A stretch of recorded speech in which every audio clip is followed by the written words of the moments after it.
I want to play for you this clip that Jake Tapper did about how apparently Biden was so frail that he potentially is going to be in a wheelchair. Take a listen. So the White House physician, Dr. Kevin O'Connor, was telling White House aides that President Biden's deterioration of his spine, the degeneration, was so significant that if he fell one more time, that he might have to be in a wheelchair and serve in a wheelchair for his second term. So you're telling me, right, that we all lived through this shared experience where Joe Biden could not walk up a set of stairs. We saw this so many times, and you're telling me that the doctors behind the scenes are saying if he falls one more time, you guys, we need to be very careful. You know what we're going to do, though, as the president's staff?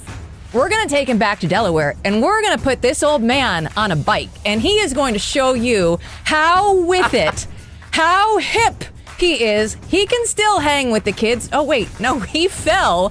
And then everybody was like, oh, is he okay? Like, they were like, oh, crap, here we go again. No biggie. He's shaking hands with nobody. No big deal.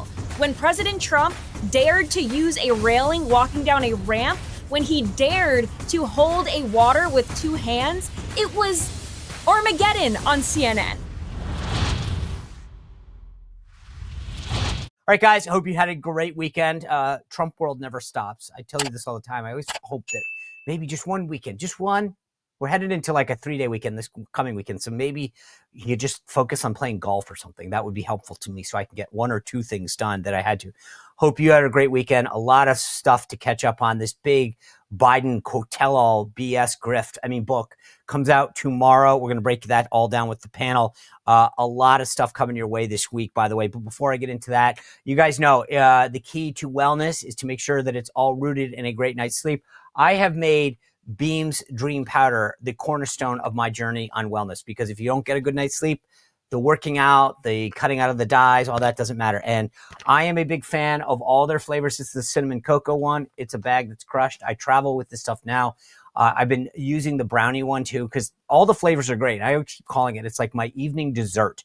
It's this amazing blend of natural ingredients, magnesium, melatonin, reishi, apigenin, L-theanine, all stuff that you've probably tried in the past as a one-off, like a pill. This is all in one natural, amazing flavored drink that I take right before bed. 30 minutes before, I put a scoop in some water, 30 seconds in the microwave. That's up to you. You can use milk. You don't have to go to the microwave. You know what? I'm not here to tell you what to do. But I will tell you that what I have made this part of my evening routine, and it has been an absolute game changer. They've improved like 17.5 million nights sleep, athletes, professionals, me. It's awesome. So you guys, if you want a good night's sleep, I fall asleep, I stay asleep, and I wake up rip-roaring ready to go. This stuff is so amazing. Here's the cool part. Beam is giving my listeners the ultimate Patriot discount, 40% off. That's like even a deal President Trump probably couldn't get. 40% off. I don't know that Trump, maybe, Mr. President, I'll buy it for you. But that's a Trump-type deal that Beam is giving you right now. So go to shopbeam.com/Spicer, code word Spicer, shopbeam.com/Spicer. Use code word Spicer, 40% off. Support a great American company and get a good night's sleep. All right.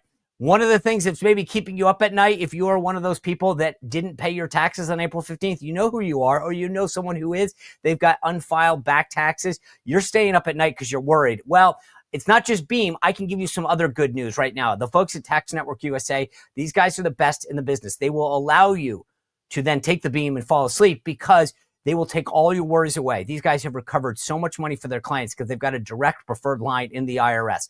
The IRS files 5,000 personal liens a day. They don't care that you only owe 5,000 or as much as 5 million. They will come after you with the full force of the U.S. government to get their money. So if you're one of these people who you know somebody who's got unfiled returns or back taxes that they owe, seriously, get professional help. I think the best people in the business are the folks at Tax Network USA. Give them a call. Do not try to go alone on this. 1-800-958-1000, or better yet, go to tnusa.com/Sean Spicer. One word, like Madonna, but just Sean Spicer. No spaces. Tax Network, TNUSA.com/Sean Sean Spicer. You may have missed that April 15th deadline, but you haven't run out of options. Go see them. That will take a lot of your nervous anxiety out of the thing. All right. It is my pleasure to introduce our All-Star Monday panel. Tony Kinnett, the national correspondent at the Daily Signal and the host out there in Indianapolis at WIBC 93.1 FM. Jill Savage down there in Texas, The Blaze, the host of The Mandate, and my old colleague at Newsmax, down in Florida now, handling duties for Dan Bongino, Haley Carania, the host of the Nightly Scroll. Good to see you all. I hope you had a great weekend. Thanks, Sean. Almost stressful. All right. I'm going to jump in. I'm so torn about covering this book. Do you know when you watch me, like, sometimes there's like a guy that blows himself up and the news always says, we're not going to reveal his name because we don't want to give attention. Like, I don't want to talk about the name of this book because I don't want to give it attention, because Jill Savage, this is the ultimate grift, in my opinion. These guys covered up Joe Biden's decline, and then they write a book about Joe Biden's cover up. And by the way, they don't really name any names. There's no one that says, like, here's who's to blame. It's all a marketing gimmick. No, and this is what's infuriating about the left-wing media, is that they're like, oh, we told you. Look it. We're telling you Joe Biden was senile. See, we said it. Because in the history books, this is all they're going to remember. They're not going to remember the real life that we all experienced. And we're all like, hey, guys, there's something that's not right here with this guy. And they're like, you guys are just crazy over there.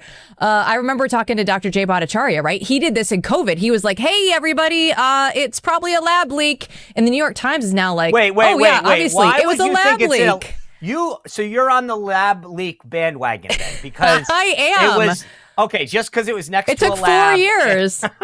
It took 4 years for them. So at least their time frame is getting, more narrow by the day. It's not taking 4 years to admit Joe Biden is a senile old man. But it's like we live in an alternate universe here. And we're like, this is very normal. These things aren't hard to figure out, you guys. But yet for the left wing media, it's like, wow, that was shocking. Brand new information. Haley Carania, I mean, you, me, Jill, Tony, I think we've all probably covered this.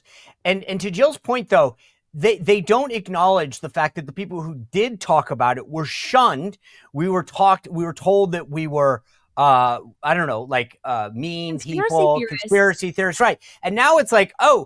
I mean, but there's no acknowledgement that they were wrong and we were right.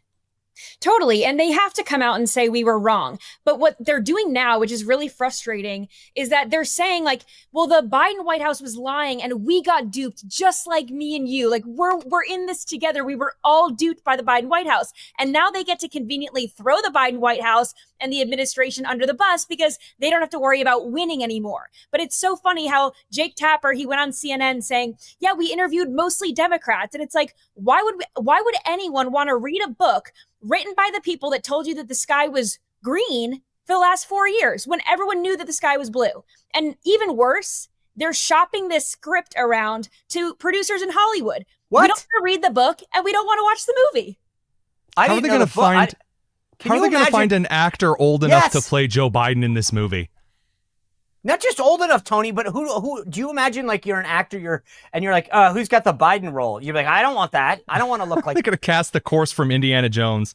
But Tony, the thing that's interesting to me is that, and Jill brought this up, this pattern, right? It's all stuff that we saw with our own eyes, right? COVID, lab leak. Okay, gosh, there's an actual, like, virology lab, and then this thing leaks, and we're like, hey, what about that lab? And they're like, you cannot jump to conclusions on this kind of stuff. Then we see Joe Biden, we know it's him, and we see him, and we listen to him, and they go, you can't say anything. We got Hunter Biden's laptop that, again, is a real material thing with evidence, and it's like, you can't talk about that. There is a consistent pattern.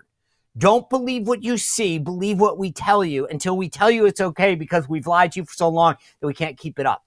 And the worst part is they didn't just stand by silently while this was going on and just, do the whole see no, hear no, speak no evil kind of nonsense. What you had was Jake Tapper saying, if you talked about Joe Biden, then you're really making fun of a child's stutter. How could you do that, you terrible person? Now he wants to run around like he's Sherlock Holmes, with Alex Thompson, the game's afoot, my dear Thompson. And it was a complete sham the entire time. No wonder he interviewed mostly Democrats, because every Republican would have called him a liar to his face.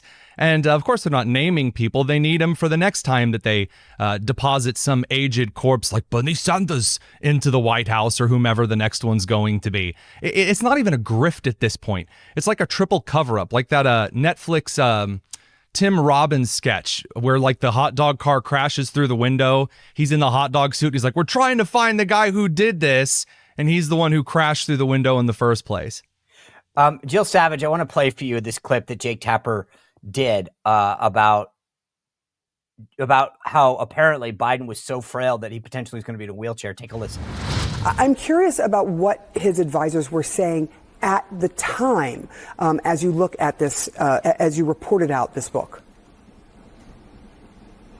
So the White House physician, Dr. Kevin O'Connor, was telling White House aides that President Biden's deterioration of his spine, the degeneration, was so significant that if he fell one more time, that he might have to be in a wheelchair and serve in a wheelchair for his second term.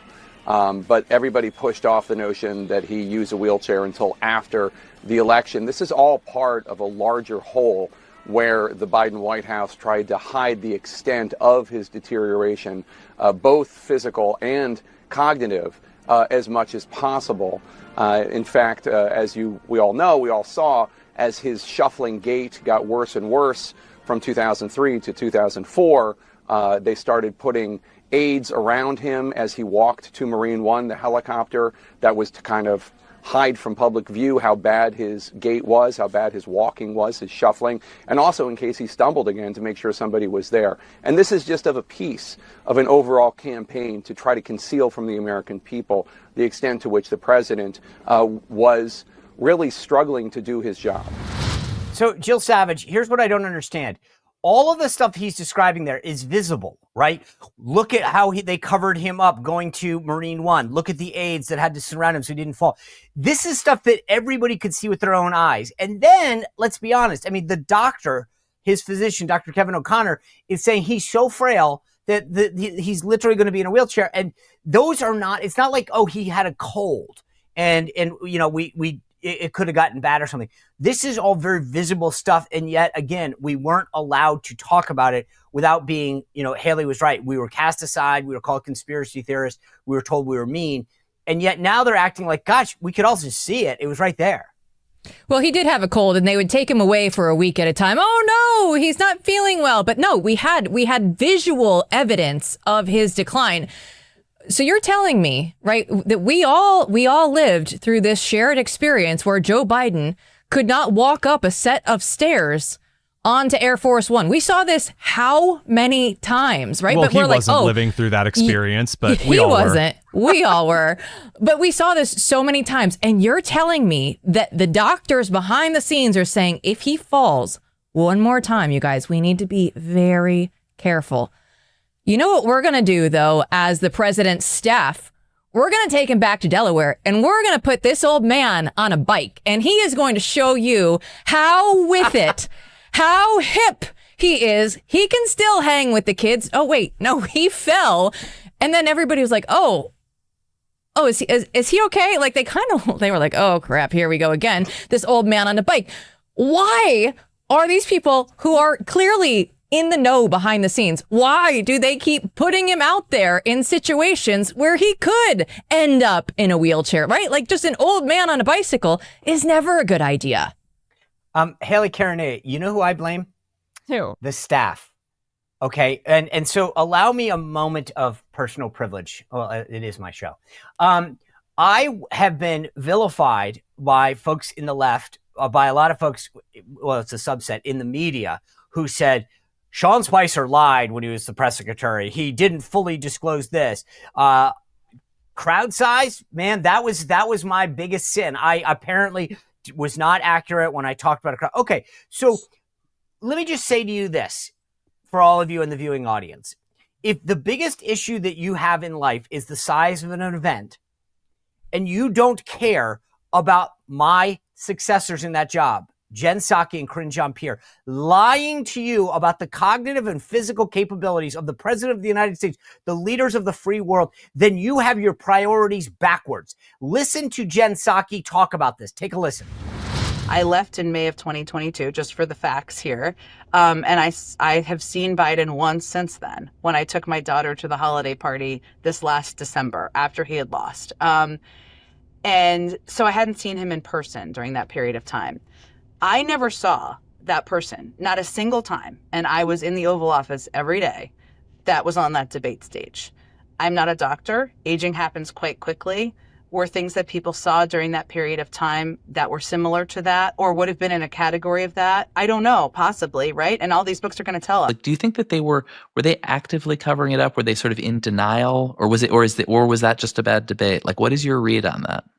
Well, this is what I mean about cover up is a very loaded term, I think. Well, it means you knew that it was really bad and you're pretending otherwise versus you're deluding yourself, which I think is what people do a lot. Well, I understand, but I still think it's like cover up is often like a crime, right? We're talking when people use that term. They say it's worse than the crime. People use that term as they relate to Watergate or the covering up of not sharing public information about a war. Yeah, and I'm not accusing anybody of a crime. I understand, but other people have used that term, and I think it's a bit of a dangerous term. Haley, here's my question for you. Did you know that Jen was blind? Because apparently she didn't see this ever. She never saw anything of this sort. Well, I'm not going to diagnose from afar, but if a collective American public could see that Biden was failing and she saw Biden every day and didn't see it, I don't think she's blind. I think she's a liar. Yes. See, that's my point, though. This is the issue. If you look at what Trump has said and done and the people around him, and you literally are saying that me and all these other people who work for Trump are liars and horrible people because of some of the statements that not all have been accurately attributed to me, but even the ones that have been, I'm going, that's your priority? That woman lied. Corinne Jean-Pierre lied. And it came to our status as a country, that the leader of the free world was potentially not capable of running it. And they lied to everyone, and they still are lying about what actually went on.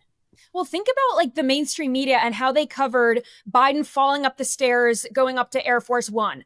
Biden, he turns into a Roomba when he's done with his speeches. He has no idea where to go. He's waiting for his handler. He'll shake hands with nobody. I mean, it was really, really bad. But the media all at that point, they said, no big deal.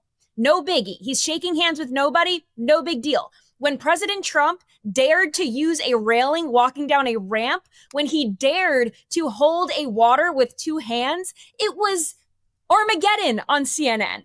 So the hypocrisy is insane. Tony, you also remember the other genius, Corinne Jean-Pierre. She said, and I think it was when Don Lemon was still on CNN, that she said, "Are you kidding me? He runs circles around me." To which I am now equally concerned about her health and welfare, because if that guy's running circles around you, Corinne, then we need to get you in some kind of fitness and wellness program ASAP. I mean, it's incredible watching all of these most historic individuals. Remember how historic they were? You, of course, Sean, you weren't historic because you're a white guy. But she, who of the 37 genders and the magical alternate lifestyles and also having wonderful magical skin colors, she's historic. And so, yeah, I mean, she's terrible at her job. Sure, apparently the president who was dead 8 years ago can run circles around her. Concerning, but an entertaining funeral nonetheless. Apparently that makes her historic and incredible and fascinating. And to this day, I'm impressed that the only thing that she brought to the table in those press conferences was dressing like a child's idea of what Al Capone looked like. So I'm still looking for what the Democrats are going to try to salvage out of this, because you've got the self-absorbed giggles lady who slept her way to the top, and then you've got the aged man who Obama didn't even like and was forced to defend after Biden didn't even know Clooney, and then the press secretaries who lied about it all. It's the most beautiful train wreck in American history. Fashion police on the Sean Spicer Show. I love it. That's right. I didn't see us going there. Jill Savage, since I brought up wellness, I want to pivot to RFK. He was up on the Hill last week, and there was a back and forth with Rosa DeLauro, speaking of fashion, from Connecticut. I do love a good purple hair. And Rosa DeLauro was questioning him. She's trying to pin him down on tobacco funding. And this is how he responded. Congress, again, power of the purse resides here, appropriated $246 million for CDC's tobacco prevention programs? Do you commit to following the law again, fully obligating those funds so that we can help adults who want to quit using tobacco and prevent teens from becoming addicted? Allow me to answer that by pointing out the absolute cataclysmic disorganization of this agency under your oversight for 40 years. We had 9 separate offices of women's health. When we consolidate them, the Democrats say we're eliminating them. We're not. We're still appropriating the $3.7 billion, but we're not keeping all 9. We had 8 separate offices for minority health. We eliminated 1. We had 27 HIV offices. Okay, let me just, I'm going to... We had 59 behavioral health programs. I'm well over time. Anybody thinks that we did gold standard medicine in this country from these institutions, look at our children. They're the sickest children in the world. Lori, you say that excuse me, Congressman DeLauro, you say that you've worked for 20 years on getting food dye out. Give me credit. I got it out in 100 days. I'll give you that credit. All right, so let's work together and do something that we all believe in, which is have healthy kids in our country, for God's sake. Ms. We can all Dean. do that together. It's not, there's no such thing as Republican children or Democratic children. There's just kids, and we should all be concerned with them. So, Jill, you saw him there focus on actually just saying, let's actually focus on, if you care about poor people, if you care about kids, and that's what Rosa DeLauro with her purple hair is claiming to care about, then these are the priorities that we should share together. And it's funny because one of the things that he points out, and I think it kind of got lost in this, is you guys have allowed this program that's supposed to help poor people. It's just getting them sick. Yeah, I was reliably told, though, why are we even talking about the school lunch program? Didn't Michelle Obama, didn't she come in and fix all of this? She went through, guys. Why do we even have a problem if she did everything before? Okay, so we have to revisit it because it wasn't actually fixed. And now I think that RFK Jr. has the potential to be one of the most consequential picks for Donald Trump because, like he's saying, give me credit in the first 100 days. This is something that you've been saying forever, for years. We want to get dyes out of food. We saw it first with Red Dye 3. That was the first one to go. Now, it's been banned in cosmetics for decades. You can't put it on your face, but sure, it can still be in the food that you consume. We know Big Pharma is one of the biggest lobbyists up there on Capitol Hill. We all know this. Now, this is the first time, though, that you have people in the administration that are willing to take on these huge lobbyists head on, because this is it, guys, right? We always talk about this is the time to save our country. We're running out of time. This is it.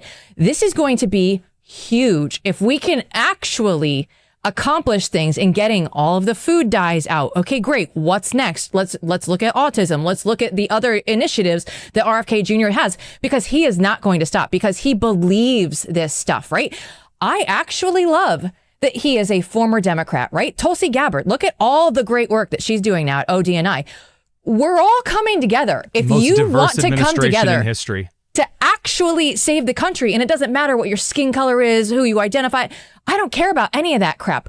There is a group of people right now that is completely committed to turning this thing around. And you're either going to get on board with that or they're going to leave you behind, because things need to change.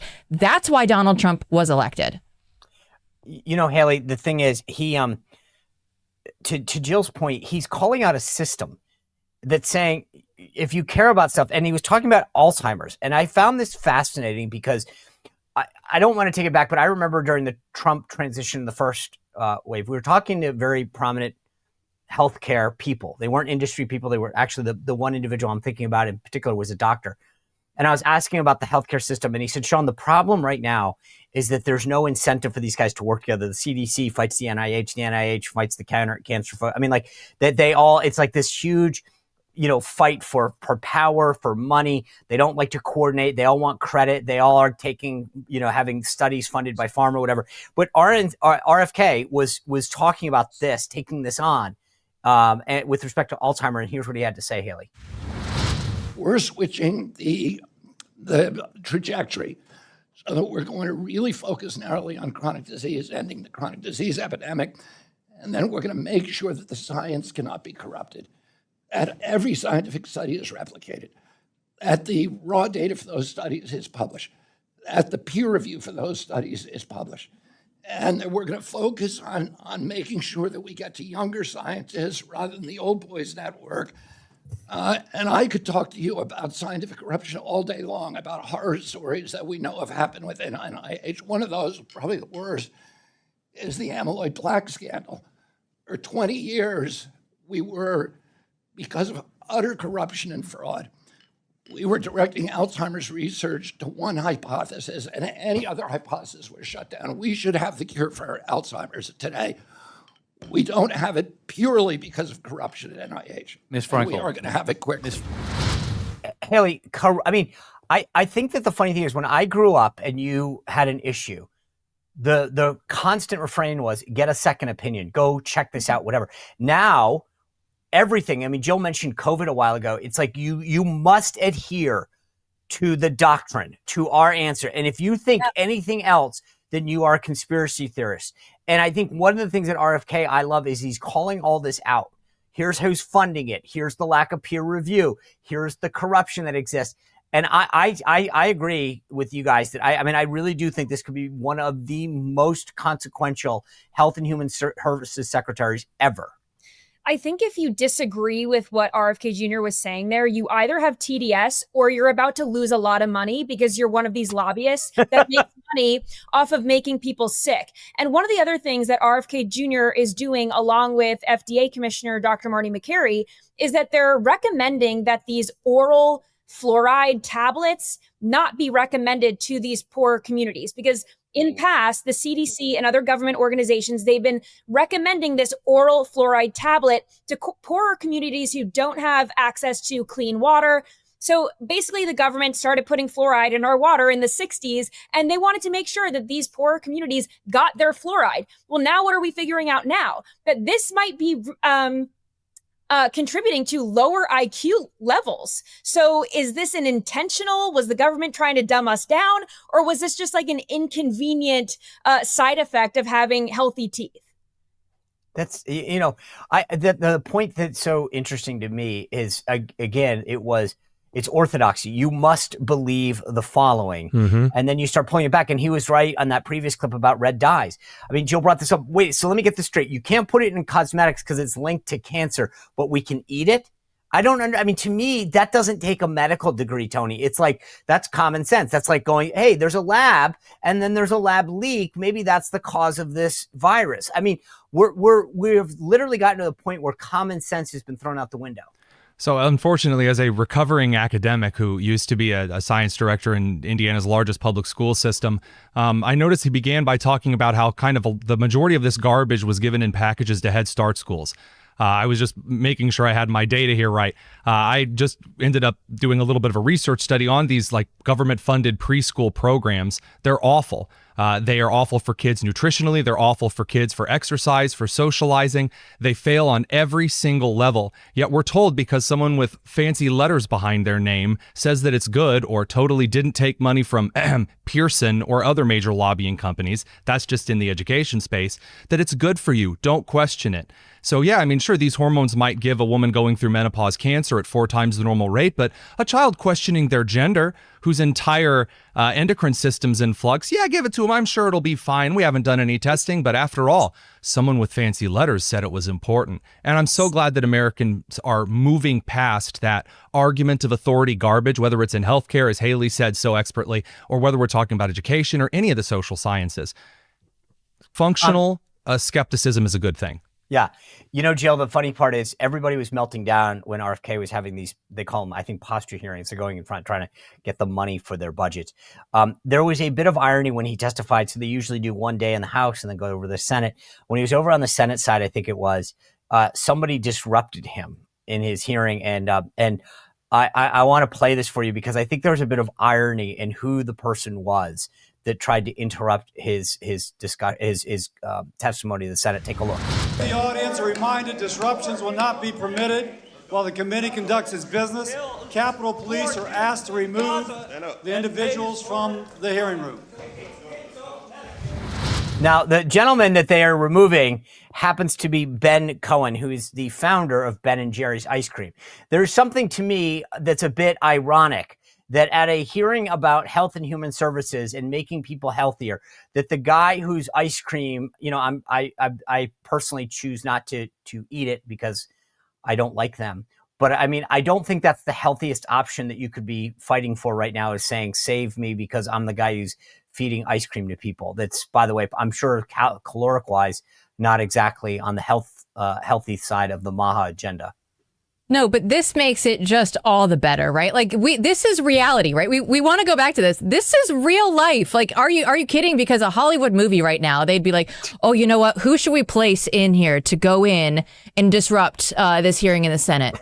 You know what? The ice cream guy, the communist ice cream. That's what we need. That's what we need there in the Senate right now. We need the communist ice cream guy. Somebody go wheel him in here, figure it out. Like, it's so absurd. And yet this is real life. Like, I don't understand people. Like, I don't even watch like that much TV and like the reality TV thing. I don't have time for that, because this is all happening in real life. Like, why do you need to watch other people's lives? This is way more entertaining than anything that you could make up right now. Well, you know what? You're right. I mean, just keeping up with Trump, honest to God, I feel like that should, but you know, there is funny about this. You talk about, this is a perfect segue to the next thing that I want to talk about, Haley Carania. You have David Hogg. You are down there in Florida. I don't think that you are near David Hogg, but at least this is a connection that I can draw here. This guy runs for chair of the DNC. Okay. Vice chair. And he wins.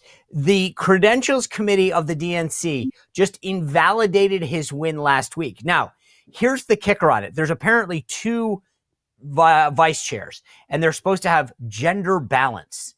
Now, David Hogg says that they're going after him because they're trying to target him because he set up a political action committee to target the very Democrats that the Democratic National Committee just spent money electing. So I would actually think they'd be in good stead to do that. But there is just something, I mean, you talk about reality television. This guy, David Hogg, who made himself a little reality TV hero, is now getting removed from the DNC because of gender equality. Yeah, I mean, it's not his fault that he was born white, but he's a white man, and we hate those these days, especially on the Democrat side. That was his first mistake. It was his first mistake. But yeah, it's just DEI coming to bite them back in the butt. It's like, you could be a good little Democrat, but if you're white, it's just not good enough. No. You know, the funny thing is, Reince Priebus, my former boss, took after him. I want to show you that clip. Here you go. Got no message. They've got no movement. They've got no leader. I mean, it doesn't get any worse than that. I mean, you're defending Harvard. You're traveling to El Salvador for MS-13 gang members. But here's the point.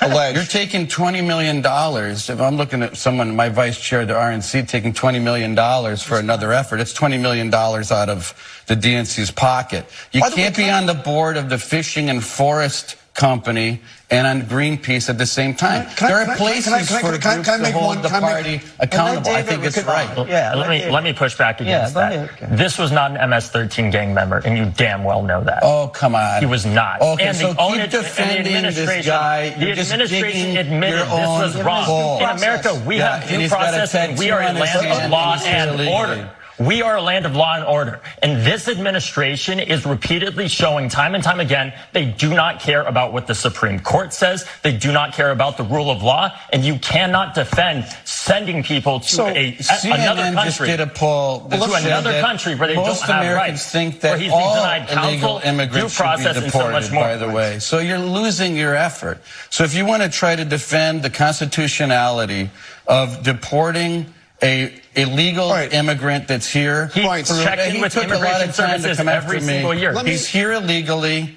The Intel community, every Intel community agency and the White House say he is a member of MS-13. Hey, Reince. Okay, Reince. So, Tony, I think there's a million reasons why you'd want to get rid of David Hogg.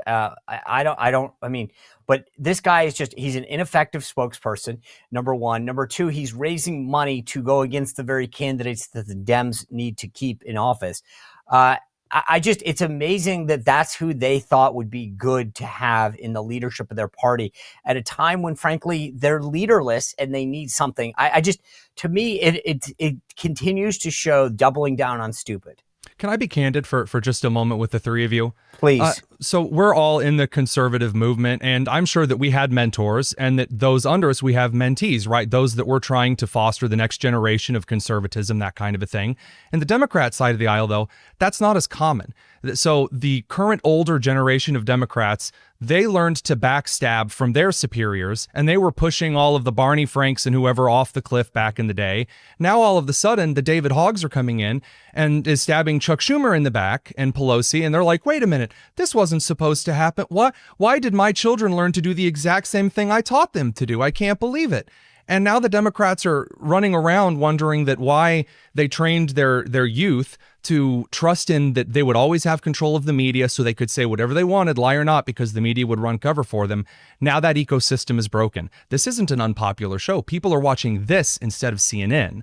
And so they're not running to whatever dribble is coming to cover for the Democrats. So they're not only leaderless, the next generation they've raised up with their own tactics is dependent on a system that's 20 years cracked and over. So they don't even know how to begin to recover.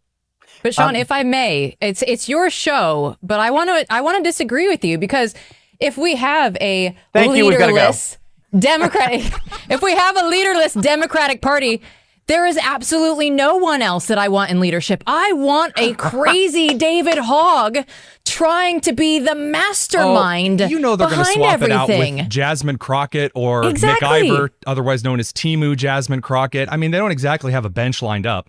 Yeah, there was Jill, like a poll. By the way, I actually agree with you. I'm not. I just find it fascinating. Like, to me, the idea of like you're in a hole and you're like, hey, let's get the hole digger to come back. I mean, like, why are you that stupid as a party to think that David Hogg is part of the solution? I think that David Hogg is brilliant, and he needs to actually be escalated in Democrat leadership. We need to not only just go to the vice chair, we need to take him all the way to the top. And he is going to be the person of sanity and reason, and he is going to win you your next national election. Like, right? Like, we should all be very scared right now for the brilliant mind of David Hogg. He might get red pilled. I mean, he just lost his job to DEI. Now he's on ABC screaming about the need for law and order. I mean, the pipeline from Democrat DNC chair to Republican might not be too far off for David. Okay, but you know what, Haley? This is perfect, because you're not going to believe this. And you set this piece up a minute ago when you were talking about the fact that he's a white guy and da-da-da-da, right? So Jill and Haley, I want you to weigh in on this, because he went on Bill Maher, and this gets to what Haley was saying. Listen to where he's going. Take a listen. What is the deal on the woman who attacked you because you beat her at that job? Did you beat her fair and square? Was there any fire there? There was the election that the DNC held, and I was the person that was one of the people that won one of the three positions that they had for the at-large vice chairs. So what was her claim? Part of the claim, so not to bore people, but to get into the bureaucracy of the DNC, we have a gender balance rule at the DNC, because of course we do. Equal position. Okay. See, right away. By the way, the Republican Party does too. If the chair is a male, then the vice chair has to be a female. Well, what's interesting is that's even more progressive than our vision, which is that the chair doesn't count towards the gender balance rule that we have. Frankly, I don't even know if it makes sense for us to have the gender balance rule anymore in this day and age, because I want to focus on whoever's just best at the job. Great. At this point, that's my own view. Terrific. And, you know. Oh, okay. Haley Karania, you called it out. Listen to that. We don't need a gender balance rule anymore because white man, won. So he's like election denying. Like, just add them all to the list. Jill Savage, weigh in on this, because I think it's so hysterical that the guy who literally has been talking about progressive values and everything, the second that he might suffer because of this, he's like, yeah, I mean, we shouldn't have this rule anymore because, gender's not really a factor. It's the best person. And that's what Haley's saying. Slowly, he's coming over. Listen, I'm not a Mitt Romney fan, but we had to live through binders full of women, right? Like, come on. When we go through this, and now anything that happens, I want this clip, like, you know how like they have like the buttons like that you can just play automatically? I need this clip just at the ready for any conversation that I have, because they're going to go, well, you're not fair. We need somebody of color. We need to have somebody that, is LGBTQ.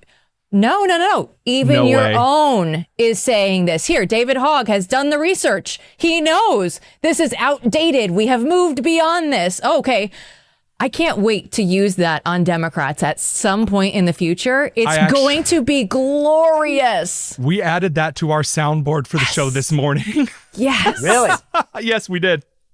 Well, I'm just telling you, to me, it's a gift that keeps on giving. It is. Mean, Haley said it, and it's like, I do wonder. I don't want him. I'll be honest with you, because I know your point, Jill. I'm glad that he's leading the party over there, but I don't want to me, I just get a kick out of the fact that these guys all love to talk about it until they benefit from it. Suddenly it's, oh, no, we should have the best person win. Okay, well, that's not where your party's at. You guys want quotas for everything. You want to talk about gender. You want to talk about skin color. The problem is that David Hogg, I think, realizes I have nothing else to do. I don't have another job. And so I need this. And so now suddenly I'm going to be a convert to a meritocracy. Doesn't he have his pillow company? Oh, I forgot. Is that actually a real thing? Not anymore. Oh, yeah. I mean, I do wonder, Haley, if you're absolutely right, that he suddenly comes over to us. I think it'll take a long time, but as we know, Gen Z men are trending Republican. I mean, maybe it's only a matter of time. Can I ask this? There's a story out this week that you just touched on, that there's actually this increase in faith that's being driven largely by young Gen Z men. Do you guys see this in your lives at all? Like, do the people that you guys, I don't really notice it as much because I'm older and I fall asleep early. But I just wonder, is this something that is truly a male young men thing, or do you think it's across genders? I mean, I'd say that as the guy born in 95, the last of the millennials, a lot of our show audience is growing with young men who are joining in. We have more young men coming to our church than ever before in Indiana. And then across the country, more people are reaching out to us who want to embrace traditionalism. Used to, the rebellious thing was to be a liberal. Now it's to do things that are actually fulfilling. We're seeing more monogamy, which is very, very welcome. And I'm really excited to see, at least with some of my peers and guys that are coming up in the movement, how big it's starting to swell. Interesting. I want to talk about something that's fascinating to me, because we talked about David Hogg or whatever. I think Pete Buttigieg made it very clear last week, his trip to Iowa, that he's definitely testing the waters. I don't think there's any test. You don't go to Cedar Rapids otherwise, Sean. Right. I mean, seriously, I've been there, with all due respect. And especially, I grew up there. I get it. Okay, good. Thank you. Yeah. But I also think that, like, what's missing in this conversation, and Sean Duffy is laying it threadbare, which is how poor of a job Pete Buttigieg did. And I want to play you this clip because he's now being called out. Like we saw just last week, the FAA's phone line to the Pentagon Tower from Reagan was down for 3 years. 3 years they couldn't call the Pentagon. It was like literally shouting distance between the two towers. But this is Pete Buttigieg kind of explaining why, he couldn't get things done. Take a look. But how close were we for potential disaster there? No, listen, we have backups in place. But let's talk about what happened. So we have really old infrastructure in America. It hasn't been updated in the last 30, 40 years. This should have been dealt with in the last administration. They did nothing. What do you make of that? It's just politics. Look, I hated the technology that we inherited because it did need to be upgraded. So from the last administration and prior to. Yeah, I mean, look, these problems have built up over a long time. I didn't sit around saying who can we blame for this. We launched a contract to modernize the infrastructure, take what's basically a copper wire system and transform it for the internet era, get fiber going there. Now, that's not something that could be done overnight. One of the things that's hardest to do when you leave an office like that is you hand over the keys, and it's up to the new guy to take it to the next level. But that's very much something that we had underway. So there were really two sets of issues. There was the technology piece, and that's one of the things we did about that. And then there was the workforce piece. We all know that we haven't had enough air traffic controllers. And again, this built up over decades. There were literally decades when the number of air traffic controllers were going down. We finally got it to go up. We had a growing air traffic control workforce, and that's what we handed over to the new administration. I don't know whether that number is going up or down now. I don't know whether they've kept it growing or whether it is falling back. But I do know what we did. It took years, but we took a declining air traffic control staffing number, and we finally got it growing. So, Tony, look, There's two components, according to him: staffing and technology. And I didn't do squat in either one. I mean, it was just like his mayoral run of South Bend, Indiana. That's why I was concerned when Cedar Rapids was brought up if there were more potholes when he left. And that's the same with the transportation secretary thing. The man waltzed in, said, I'm going to put solar stations everywhere and charging stations everywhere. And he built 7 with like $8 billion. No fiber anywhere. I live in rural Indiana. We haven't seen a lick of that. He was supposed to put it here, didn't put it anywhere. And now he's going to run on what? His ability to grow a teenager's first beard. I mean, look at that thing. The whole campaign, the whole man's ridiculous. Jill Savage, I know you're down in Texas now with the Blaze, but do the people of Cedar Rapids or Iowa, for that matter, he won Iowa last time that he ran. Is this something, I just don't understand I get he's got a big boy beard now, but that seems to be the only thing that has changed. Listen, I don't know how he actually went through and got Iowa. I think that they just didn't go through and look, because the Democrat side, right, they still didn't know who won back in the day. They're like, on the Democrat side for the Iowa caucuses, things aren't always run very well over there. I'll just leave it at that. But when you look at Pete Buttigieg, like his biggest accomplishment is like, I'm married to another man. Like that's what he's running on for the Democrat Party. Like as long as he can go through and say that and be like, oh, like me, look at me. I'm the good guy because these are my qualifications. It's not anything like you're saying that he's actually done. He hasn't done anything. Haley, his qualifications, when Biden introduced him for the first time, it said he's one of the youngest people to be part of my cabinet and he's gay. That was it. Yeah, all you have to do to be impressive and historic for the Democrat Party is sleep with the same sex or transition at a certain age or what have you. Or you can steal women's luggage at the airport, and that's cool too. That's what the Biden administration is all about. But I don't know the exact numbers on air traffic controllers and whether they went up during which administration or down. But I do know, and I'm old enough to remember, that the Biden administration fired a lot of people in the aviation industry over a vaccine mandate. Oh, love that. Not love it, but you're absolutely right. That was interesting. They lost a lot of people in the military all over for something that they now realize, oh yeah, that was a leak. We started with that. Anyway, guys, I love these panels. Thank you guys for being here and kicking off the week with us. Remember my latest newsletter, SeanSpicer.com. It drops today. It's free unless you want to get yourself a VIP membership, or you can gift one. Father's Day is coming up, and most fathers would like a subscription to my newsletter. So please feel free to go do that. Anyway, we've got a great week ahead for you, all shows all week. Anyway, thanks for being here. We will see you back here tomorrow on the Sean Spicer Show. Well, if you enjoyed this content, make sure to like this video, subscribe, and click the notification bell to get more.